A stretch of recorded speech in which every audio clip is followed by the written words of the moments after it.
Hello,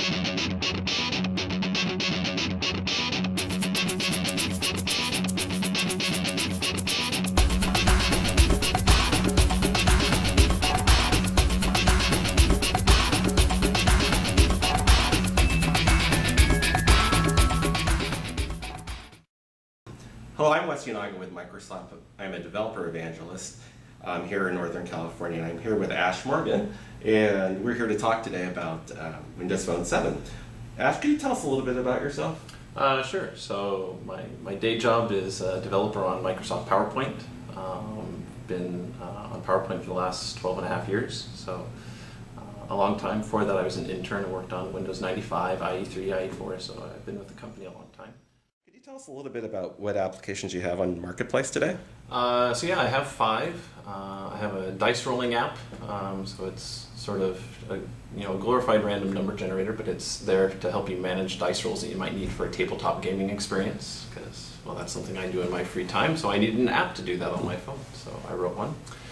I also have a kanji study app for learning Japanese characters, flashcard app, also something that I needed, so I wrote it myself, and fortunately other people like it too. Then I have a couple other apps that are just sort of for fun. One is a Newton's Cradle simulation that, pull the little ball out that, clicks back and forth. It's a great physics simulator and just general entertainment. Kids seem to like it. I have an abacus app, so you can sort of practice your abacus if that's something that you're interested in. It's not my most popular app, to say the least. Not very many people have downloaded it, but it's out there. And then I also wrote a game, the classic snake game, where you can go and eat the little food pellets and the snake keeps getting longer and longer, and there's multiple levels to go through and try to beat them all. Well, great. I mean, it seems like you've done a wide variety of applications. And given kind of your professional background here, working at Microsoft as a developer, what did you learn about Windows Phone 7 development?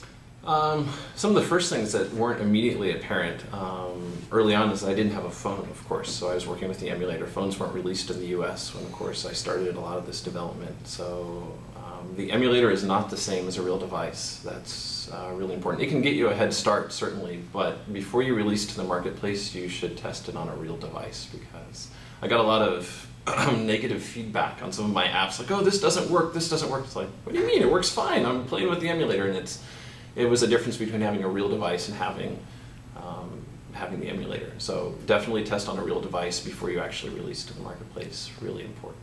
Is it kind of a question of, I guess, design and kind of scale, because the emulator is much bigger? And part of it's design, part of it's scale, part of it's just the difference between the touch interaction and the mouse. You can be really precise with your mouse. I click exactly here and I drag, or I click exactly here and I drag, and that finger is really fat, and it doesn't necessarily behave exactly the same way that the mouse does. And also just the physical device, the digitizer isn't as sensitive around the edges. The mouse is equally sensitive everywhere. So you can click right on that pixel right on the edge and you'll hit it every time.